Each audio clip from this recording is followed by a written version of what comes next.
Hi everyone, here's what's bothering me today. Nigeria is once again in the news and not for a good reason. It turns out that the president of Nigeria has banned the use of Twitter in all of Nigeria because Twitter decided to delete one of his tweets and they suspended him for 12 hours. And wouldn't it just be amazing if that's what they had done to Trump on numerous occasions while he was president? But anyway.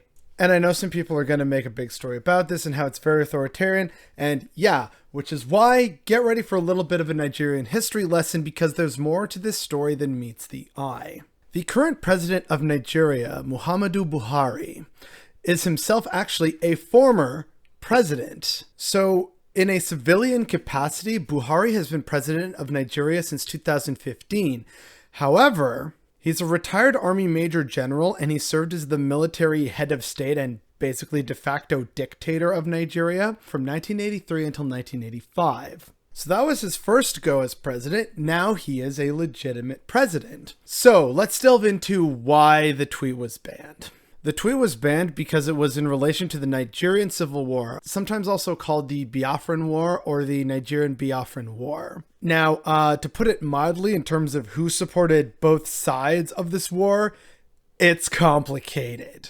But it was where the oil-rich region in Nigeria, known as Biafra, wanted to become independent because they felt they were being ignored by the Nigerian government. Long story short, Nigeria wins the civil war, Biafra is no longer a thing, and the various rebel groups splinter and scatter to the winds. Until recently. In Nigeria recently, beyond the whole Boko Haram attacks in the north, there have also been other attacks throughout southeast Nigeria, which have been blamed on the ESN, which is a hodgepodge collection of former Biafran Civil War organizations. And so the reason why this is ruffling a lot of feathers over in Nigeria as well is because President Buhari was a commander during the Biafran War. And since it was the 60s in Africa, pretty much war crimes abounded. And so in the since deleted tweet, this is what he said. Many of those misbehaving today are too young to be aware of the destruction and loss of lives that occurred during the Biafra War. Those of us in the fields for 30 months who went through the war will treat them in the language they understand. Now, not to defend the ESN or anything because attacking, electoral offices, government buildings, innocent people, that's not a good thing.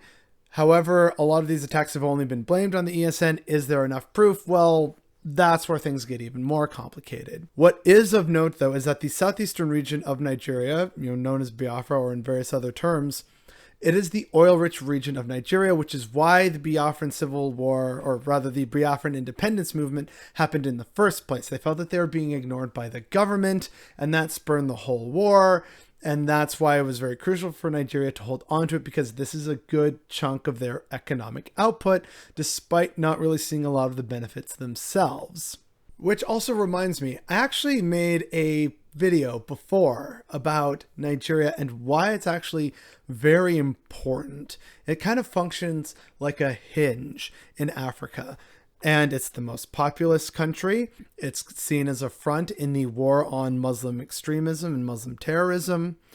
It is relatively mineral rich and wealthy in terms of mines, oil, and economic opportunity by having so many people and some of the largest cities in Africa. The problem is its stability.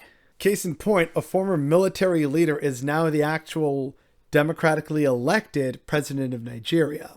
And so while Twitter banned this president's tweet and suspended him for 12 hours, the response of then banning Twitter is also just a sign of the typical run of authoritarianism that can happen in many African nations, and how unfortunately it means that Nigeria still has a long way to go. In any case, I just wanted to give this very brief and incredibly oversimplified Nigerian history lesson to provide some context to both the tweet and the current situation in Nigeria in terms of its security, its economy, and frankly, its freedom of speech.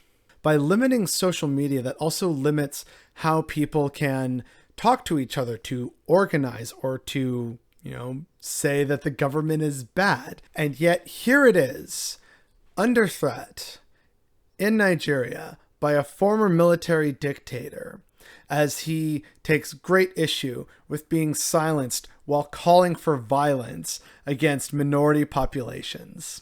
That seems a little strong given the current situation.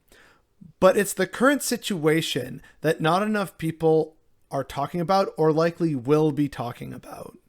Instead, a lot of us are probably just going to focus on this president banning Twitter and half memeing, oh, hey, they should do that here because Twitter is a cesspool. And it's all just going to be so superficial. It's going to be a superficial story when really it shouldn't be. Nigeria is a crucial part of Africa and a crucial part of many global interests. And the fact that more of us aren't aware of this or will likely pay attention to that in the days and months and years ahead is definitely what's bothering me today.